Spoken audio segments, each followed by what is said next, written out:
Boker Tov Lekoulam, on est très content de retrouver le Rav Yehuda Ben Mishai, Rav de Kehila Emunah Shlema, avec l'Ilmod. Et donc, on continue le chapitre numéro 6 de Mesilat Yesharim, Limud Mevorach Lekoulam, et vous pouvez faire une dédicace, les Eloi Nishmat, comme ça a été fait ce matin, puisque c'est dédié à une personne en particulier. Johan, Oui. je n'ai pas le nom de la personne. Ah, alors une seconde, je l'ai de suite. Hop. Ochnia. Alors, c'est Madame Depaz qui fait les Nishmat, sa mère, Regina Sultana Bat Mecha. Ok. Très bien. Bon, alors on commence notre cours comme Johan vient de vous l'annoncer. On va aujourd'hui compléter le chapitre 6 de Mesilat Yesharim qui parle de la Midata Zrizut et qui l'a définie. Alors, le Ramchal va aujourd'hui nous prévenir d'un problème qui très souvent apparaît de façon générale au niveau de Tikkun Amidot, c'est-à-dire de tout ce qui concerne le travail de l'homme sur ses qualités, et en particulier en ce qui concerne cette vertu de la Zrizut. Et ça consiste en quoi? Ça consiste dans le fait que l'homme, très souvent, aborde ses devoirs avec un certain état d'esprit qui lui font trouver des tas d'excuses. Et plus que ça, va dire le Ramchal, non seulement des excuses, mais des fois des moyens de donner légitimité à sa conduite. Et il dit la chose suivante. Et lorsque tu interroges le paresseux, il viendra avec un flot de paroles de nos sages, de versets de l'écriture et d'arguments rationnels, lui permettant tout selon son esprit erroné d'alléger les lois et de se laisser aller au repos et à la paresse.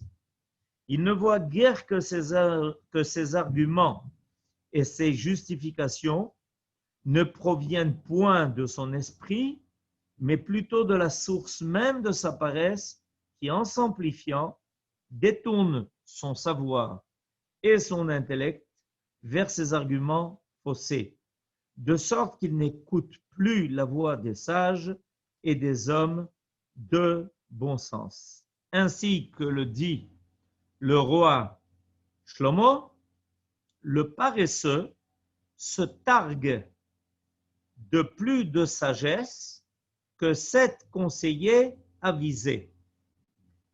Verset dans les Proverbes, chapitre 26, verset 16. Alors, on va s'arrêter quelques minutes sur ce que dont le Ramchal est en train de nous prévenir.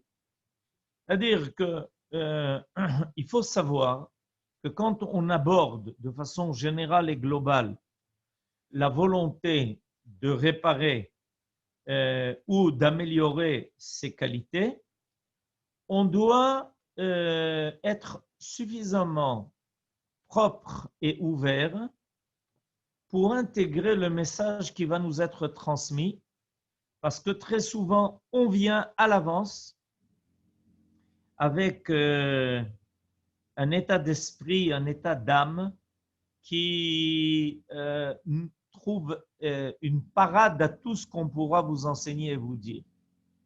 C'est un problème qui est connu. On peut être dans une position où on cherche ce que la Torah a à nous dire, ou on peut être dans une position où on va faire dire à la Torah ce que l'on veut entendre. Ce sont deux choses qui sont totalement différentes. Au début, elles paraissent égales parce que, a priori, on peut citer ça au nom de la Torah, on peut dire ça au nom de la Torah, au nom de telle ou telle sagesse. Mais on ne se rend pas compte qu'on n'a pas, on n'a pas abordé l'enseignement de la Torah comme étant un enseignement qui nous est donné a priori et pas a posteriori. Je m'explique. Un enseignement a priori, c'est ce que nos sages nous disent. Comment se fait-il que la Torah a été donnée dans le désert? La Torah a été donnée dans le désert. Une des explications qui est donnée à cela, c'est que l'homme doit se faire désert.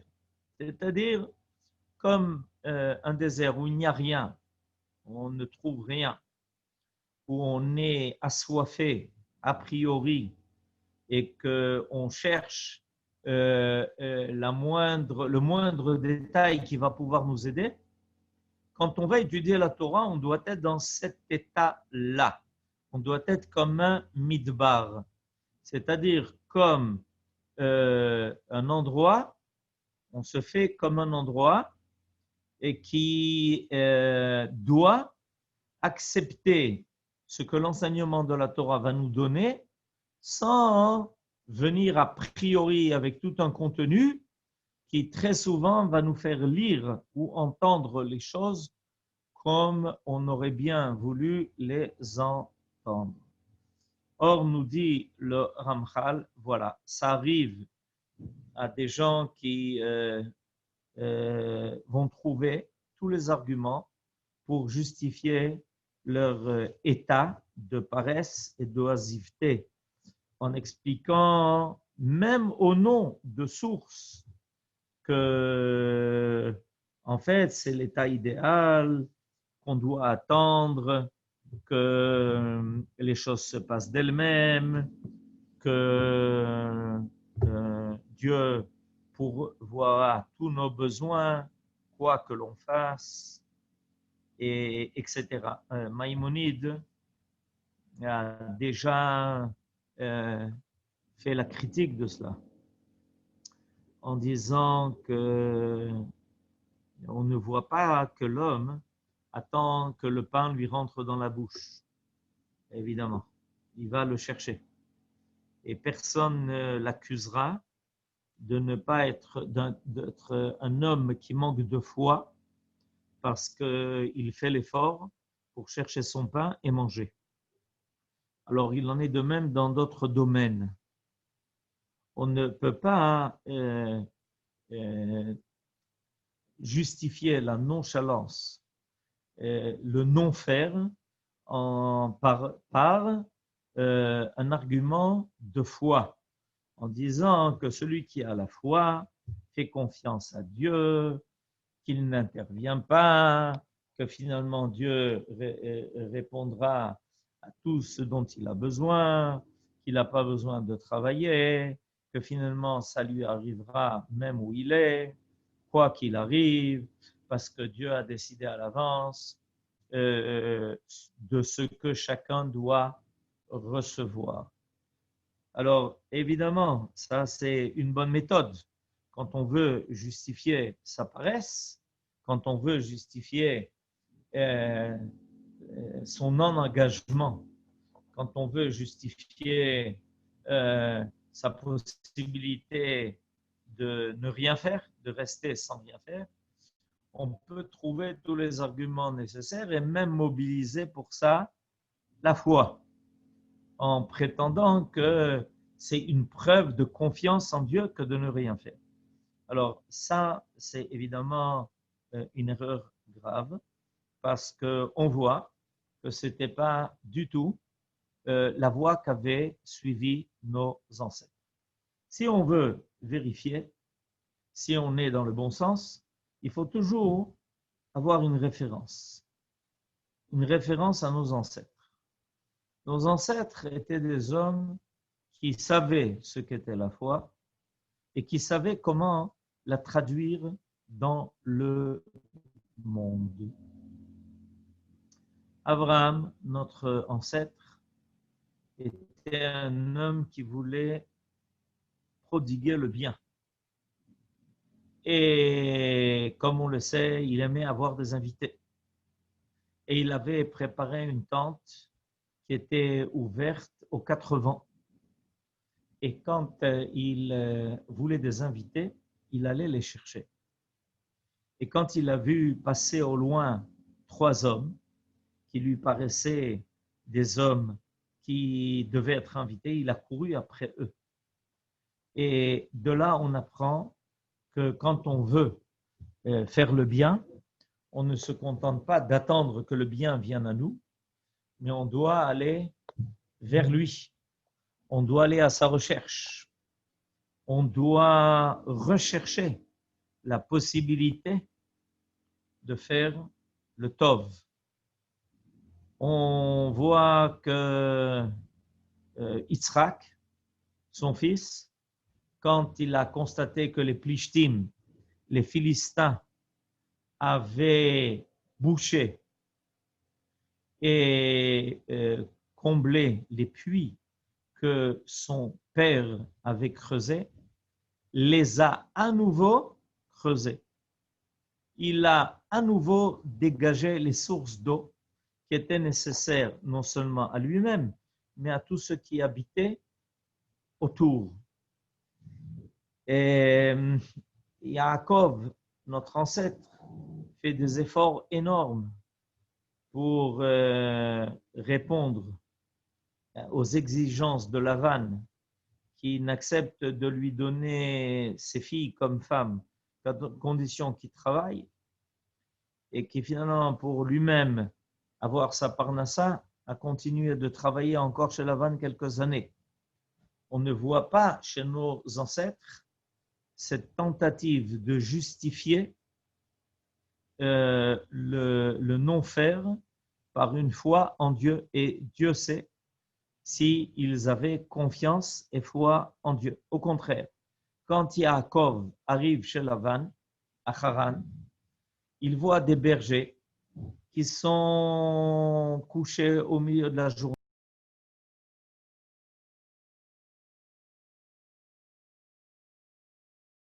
Ils n'abreuvent pas leurs troupeaux. Ils n'abreuvent pas leurs troupeaux. Et il leur demande, mais comment se fait-il que vous êtes couchés au milieu de la journée? Comment se fait-il que vous ne faites pas ce qu'il faut faire? Alors il lui explique qu'ils n'ont pas la possibilité d'enlever la pierre qui obstrue le puits d'eau qui permet d'abreuver les troupeaux. Voilà. Alors ils ont trouvé une justification à leur non-faire. Ils ne vont pas chercher d'autres hommes, ils attendent paressement, avec paresse, que d'autres bergers arrivent pour enlever la pierre qui obstrue le puits dont ils avaient besoin des eaux pour abreuver leur troupeau. Et Yaakov Avinu lui-même le fait. Il enlève cette pierre de lui-même.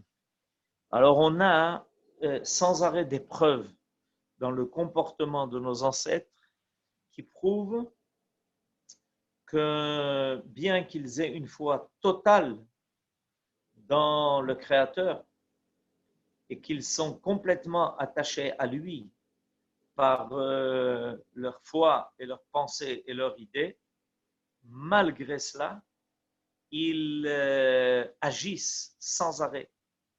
Ils sont sans arrêt à la recherche de ce qu'ils peuvent faire pour améliorer le monde, pour améliorer la vie des autres et évidemment pour répondre à l'appel du Créateur. Alors ça, c'est important. Quand quelqu'un se demande s'il a une bonne approche de la vie, il doit se demander, est-ce que nos ancêtres agissaient de même?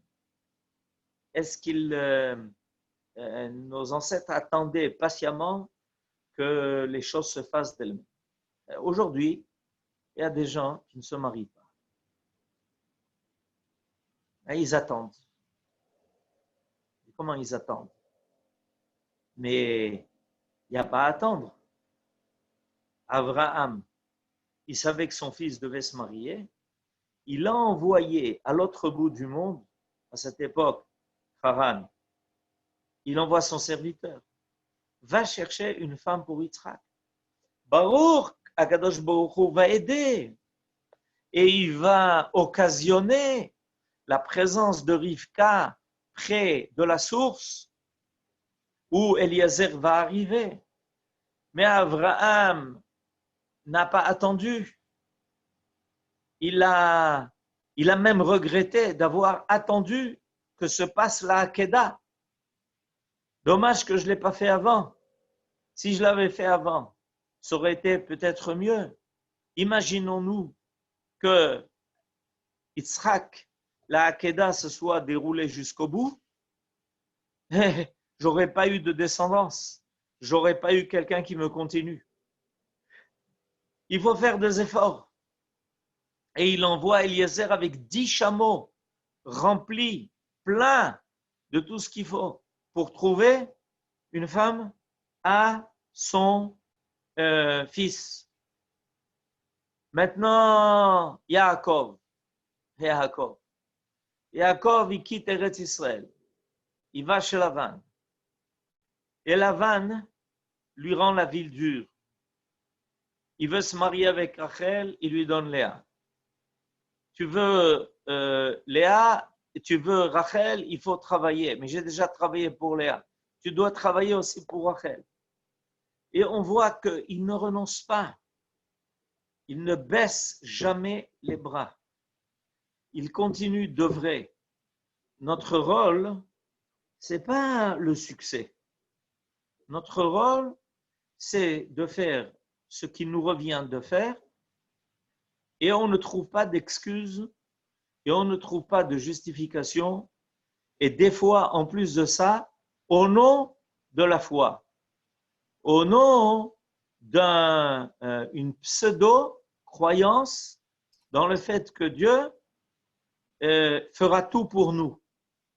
Si Akadosh Baruch Hu voulait que Dieu fasse tout pour nous, il ne nous aurait évidemment pas réclamé d'agir. Il ne nous aurait pas réclamé de faire tellement de mitzvot et de maasim tovim. Ça aurait été simple. On serait resté dans les tentes et on aurait attendu patiemment qu'Akadosh Baruch Hu fasse pour nous. Même dans le désert, Akadosh Baruch Hu nous a empêché la paresse. Comment je le sais? C'est qu'on a dû passer par 42 étapes dans le désert. Imaginez-vous le peuple d'Israël qui est obligé de temps en temps de tout plier, de faire tous les bagages, de ramasser les tentes avec tous avec femmes, enfants, bébés, tout ce qu'on avait, tout plier et se déplacer et passer à une autre étape. Donc, il est clair que Akadosh Baruch Hu attendait de nous, alors qu'on aurait pu évidemment s'installer quelque part et y rester, ça aurait été plus facile, ça aurait été plus, comment dirais-je, ça aurait demandé moins d'efforts. Et c'est parce qu'Akadosh Baruch Hu, évidemment, a fait de nous. Il nous a habitués à bouger. Dans le désert, Akadosh Baruch Hu nous a habitués à bouger d'une étape à l'autre, d'un endroit à l'autre. Et à chaque fois, évidemment, il y avait une raison à cela, qui était une raison divine. Pareil, dans la vie, on ne trouve pas de repos. Même si on a déjà fait beaucoup de choses, il reste toujours des choses à faire. Et au contraire, Akadosh Baruch Hu réclame de nous d'être ses associés pour faire progresser le monde et le faire aboutir. Et voilà ce que nous dit le Ramchal. Ve'ine teda, c'est la fin du 6e chapitre. Ki ze klal gadol, menuse bimlechet aprishut, shekol kula tzricha bdika.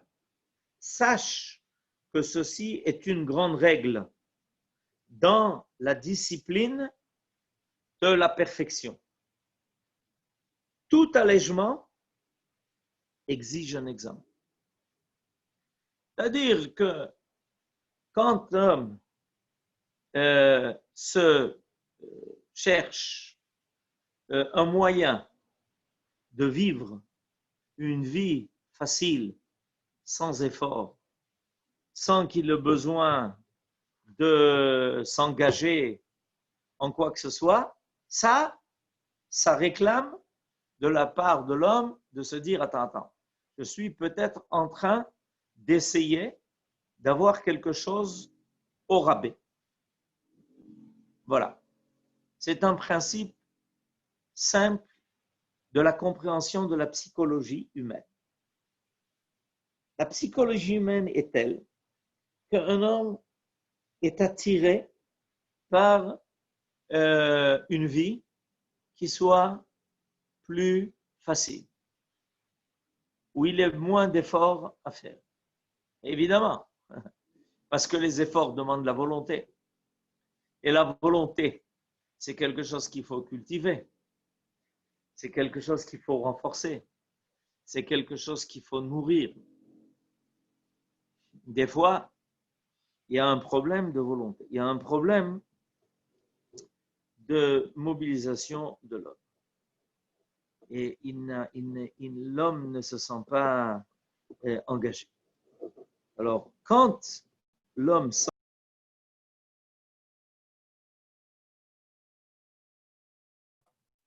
alors, il doit se poser la question, est-ce que par hasard, je ne suis pas en train d'essayer de chercher quelque chose de trop facile?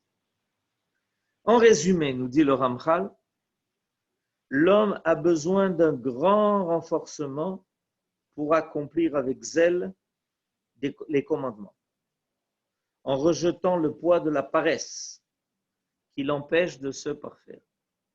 Tu vois que ce sont les anges qui sont glorifiés pour cette vertu. Ainsi qu'il est écrit, il y a un verset dans Teilim, au chapitre 103, Kouf Gimel, Gibore Koach, Ose Devaro, Lishmoa Bekol Devaro.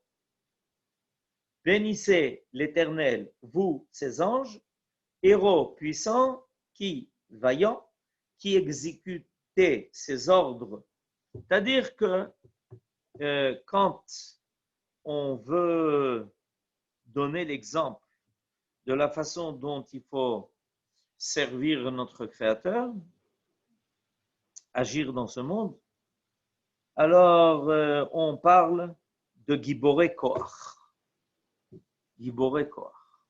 C'est quoi Giboré Koach? Giborim, Gibor, c'est celui qui est Midgaber. Midgaber, c'est-à-dire celui qui arrive à surmonter quelque chose.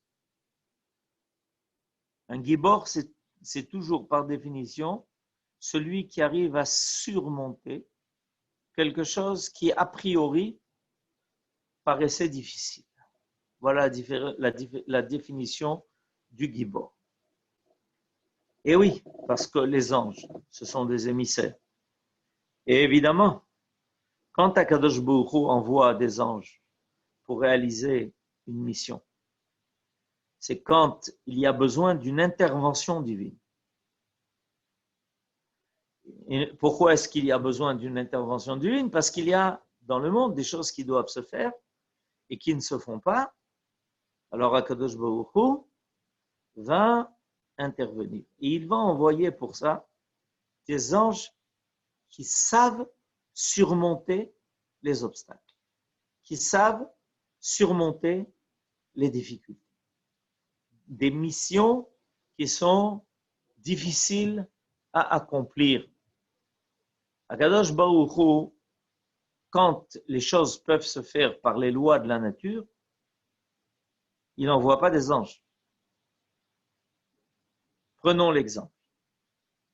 3 invités sont arrivés chez Abraham.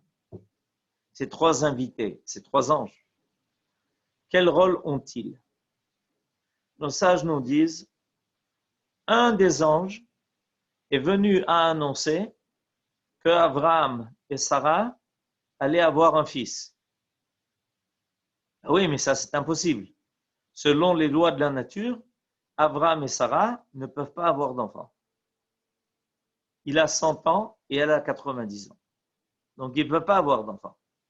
Donc, il faut un ange qui va être capable de surmonter les lois de la nature. Selon les lois de la nature, Abraham et Sarah ne peuvent pas enfanter. Donc, il y a un ange. Il est Gibor. Pourquoi il est Gibor? Parce qu'il est Midgaber. Parce qu'il doit faire apparaître quelque chose qui va au-delà de la nature. Le deuxième, c'est Raphaël. C'est quoi Raphaël? C'est l'ange qui doit amener guérison. Pourquoi est-ce qu'on a besoin d'un ange pour guérir Abraham? Et parce qu'il a fait la Brit Mila à 99 ans. Faire une Brit Mila à 99 ans. Mais c'est terrible. Mais c'est difficile. C'est pas l'âge à laquelle on fait la Brit Mila. On fait la Brit Mila à 8 jours. D'accord?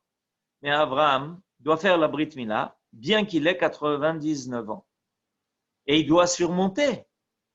C'est pas facile, c'est pas évident, cette histoire-là, de surmonter une plaie, une Brit Mila, qu'Abraham a fait lui-même, sur lui-même, et être guéri, et avoir la force de se lever pour recevoir des invités. Il faut un ange. Troisièmement, il y a l'ange Gabriel. L'ange Gabriel, qu'est-ce qu'il doit faire? Il doit aller détruire Sodome et Gomorrhe. C'est facile. C'est pas facile. Selon les lois de la nature, Sodome et Gomorrhe vivaient très bien. Ils avaient trouvé la méthode pour vivre avec eux-mêmes, sans rien donner à personne, sans jamais inviter qui que ce soit. L'ange Gabriel va devoir, et d'ailleurs, quand ils vont aller à Sodome, deux anges vont chercher l'hospitalité chez Lot, et tous les enfants de Sodome, tous les habitants de Sodome découvrent que Lot a reçu des invités, ils veulent défoncer la porte pour rentrer, aller chez Lot et prendre là-bas ce qui leur paraissait des hommes qui en réalité des anges. Et évidemment, les anges, ils doivent repousser tous les habitants de Sodome. C'est quelque chose qui est contre nature. On repousse une ville entière. C'est-à-dire que, de façon générale, être malach, être un émissaire, avoir le sentiment de remplir une mission. Remplir une mission, c'est pas faire des choses qui peuvent se faire d'elles-mêmes, qui sont faciles à faire. Avoir le sentiment de shlichut, de remplir une mission, c'est avoir la capacité de surmonter des difficultés, des obstacles qui, a priori, paraissent infranchissables. Aujourd'hui aussi, on a dans le monde des tas de problèmes, à tous les niveaux. Et on peut se dire, mais on ne s'en sortira pas. On ne pourra pas arriver à surmonter tout cela. Chacun à son niveau personnel et le peuple d'Israël au niveau collectif et le monde au niveau de l'ensemble de l'humanité. Et c'est ce que Akadosh Baruch Hu attend. Il attend l'Idgaber. Il attend qu'on agisse en ayant le sentiment qu'on peut aller au-delà de ce qui existe. Si on vit avec un état d'esprit qu'on ne peut jamais dépasser ce qui est présent, ce qui existe, on ne fait pas avancer quoi que ce soit. On ne se fait pas avancer soi-même et on ne fait pas avancer le monde et on ne fait pas avancer le peuple d'Israël et on ne fait pas avancer l'humanité tout entière. parce qu'on est dans une position où on pense qu'a priori, tout obstacle, toute difficulté est infranchissable. Ça, c'est l'état de paresse naturelle de l'homme, qui n'est pas seulement un état de paresse de celui qui est fatigué, qui n'a pas la force de se lever, de bouger, de se réveiller le matin tôt, de travailler jusque tard quand il le faut, d'étudier sans perdre son temps, d'aider, de faire des maasim tovim, etc. C'est aussi quelque chose qui touche au nefesh. Le nefesh, en fait, peut se laisser attirer par l'état présent. Ceux qui ne sont attachés qu'au présent se laissent attirer par le présent, c'est-à-dire ne pas avancer vers le futur, vers le demain, vers un horizon. On veut profiter de ce qu'il y a. C'est-à-dire qu'il y a un état d'esprit de celui qui veut profiter de l'état présent du monde sans rien apporter de plus à ce qu'il y a dans le monde déjà. On est là pour consommer. Voilà l'idée. L'idée, c'est qu'on transforme les hommes en consommateurs. Quand on parle d'une société de consommation, ce n'est pas seulement une société où les hommes peuvent acheter tout ce qu'ils veulent, quand ils veulent, où ils veulent, que rien ne manque et qu'on pousse les hommes sans arrêt à consommer pour développer une économie de façon effrénée. Il y a quelque chose de très profond qui se cache dans cette idée. Tu es dans le monde pour profiter. Tu n'es pas dans le monde pour donner. Alors on va t'aider à profiter le plus possible. Par exemple, utiliser les ressources qui existent, sans avoir l'idée que ces ressources elles seront nécessaires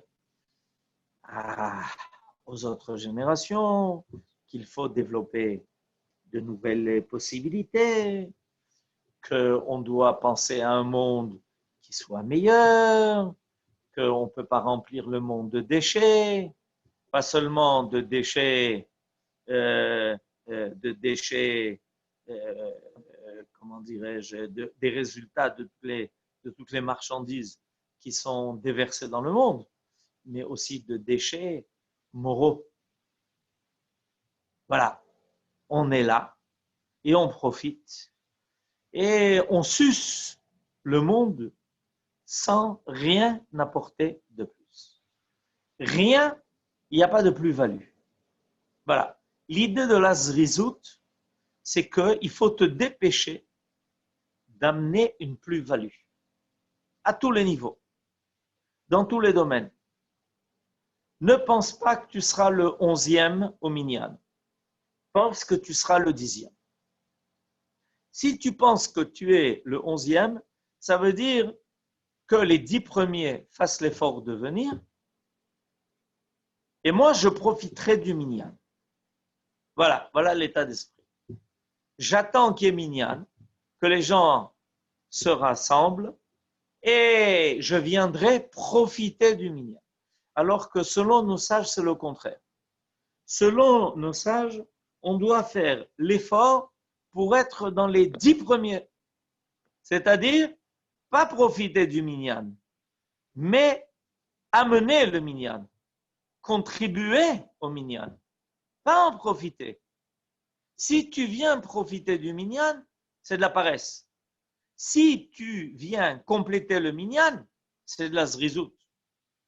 En te disant, je suis toujours peut-être le 10e.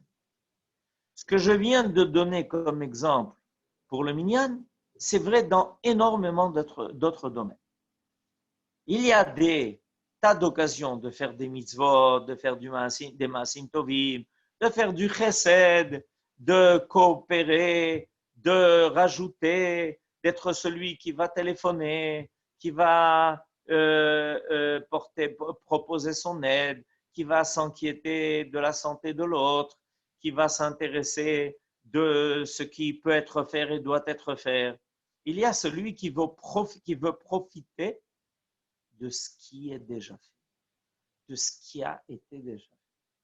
Alors, ce concept bien connu de nos jours qui s'appelle la société de consommation est l'idée que l'homme est là pour profiter. Non pas pour développer, non pas pour ajouter, non pas pour développer, mais pour profiter. C'est-à-dire, j'attends que les autres mettent tout en place pour moi venir prendre ce qui est déjà prêt. Voilà. Ça, cet état d'esprit, on peut le constater partout. On peut le constater même dans l'éducation des enfants. On peut le constater dans la façon dont les gens se comportent dans la société. C'est une idée qui n'est pas juive. L'idée juive est que l'homme est dans le monde pour avancer, pour le faire progresser. C'est pour ça que Zrizim makdimim les mitzvot. Les Zrizim, ils vont à l'avant des mitzvot, au devant des mitzvot. Ils n'attendent pas que la mitzvah leur arrive et leur tombe dans les mains, comme un fruit mûr. Ils vont à leur rencontre. C'est l'idée. L'idée, c'est ça. L'idée, c'est que Vayashkem Avraham Babok.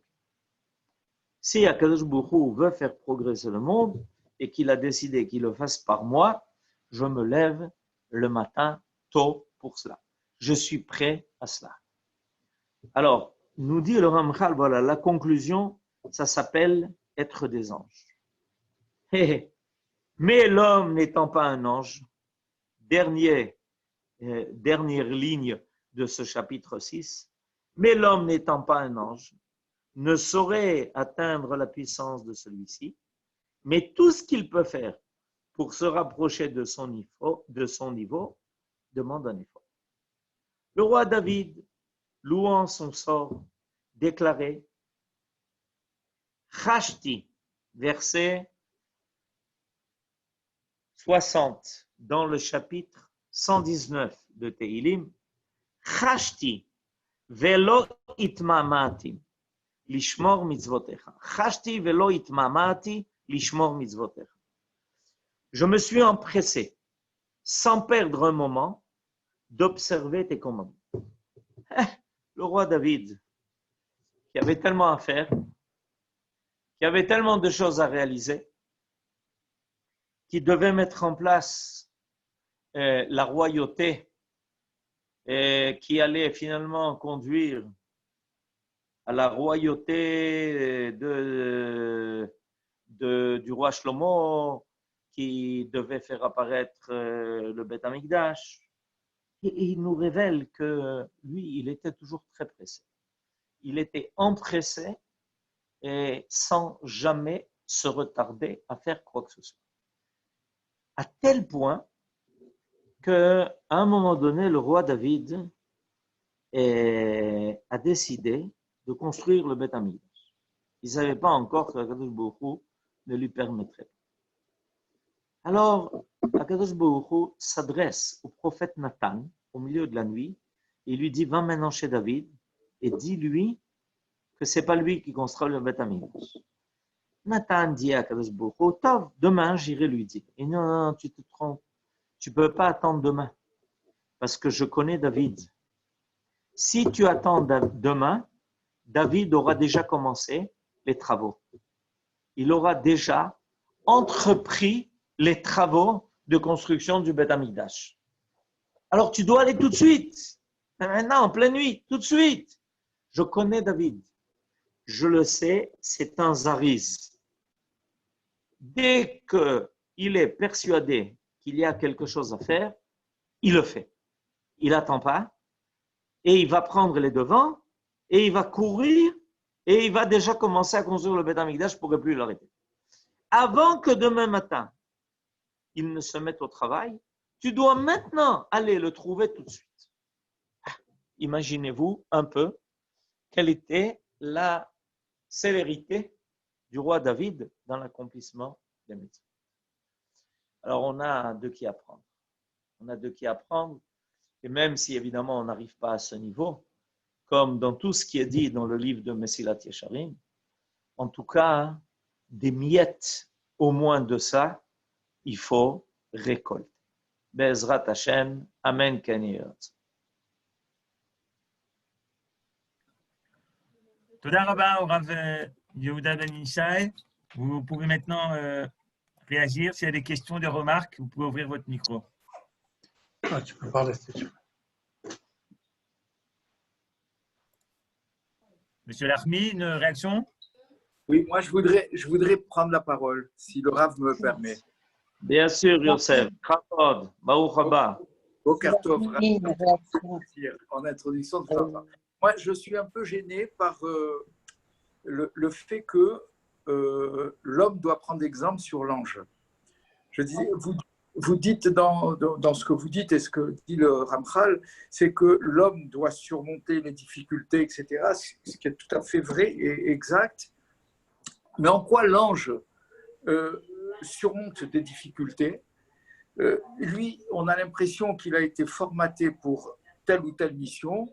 En quoi il rencontre des difficultés pour la rencontrer, alors que tout le programme de l'homme, c'est de rencontrer des difficultés, enfin, c'est de surmonter ces difficultés qui me semble que l'ange n'a pas. Alors, votre question est une question philosophique. C'est-à-dire, mais en fait, pourquoi moi je devrais apprendre de l'ange ce que l'ange fait alors qu'on n'est pas de la même nature que l'ange? C'est l'idée. L'idée, c'est que l'homme doit trouver de tout ce qui existe déjà en quoi se parfaire. Par exemple, le roi Salomon nous dit « Apprends des fourmis à ne pas être paresseux ». Pourquoi? Parce que tu les vois sans arrêt, en activité, à ramasser et à préparer dans leurs trous la nourriture dont elles auront besoin plus tard. Oui, mais les fourmis, elles font pas ça par choix. C'est leur nature. Eh bien, c'est exactement ce qu'on est en train de nous enseigner. C'est que nous devons par choix acquérir des qualités qui se trouvent déjà intégrées dans ce qui a été créé. Akadosh Baruch Hu a créé les anges et on voit qu'ils ont une qualité. Oui, mais ils ne le font pas par choix. Nachon, mais c'est quand même une qualité. L'idée de l'homme, c'est de prendre exemple de tout ce qui existe déjà et qui fait apparaître un état de perfection pour lui s'auto-perfectionner. Très bien. Toda Rabba. Merci, Rav. Merci. Kol Tov. Kol Tov et shalom, shalom à tout le monde et à bientôt si Dieu veut. Une seconde.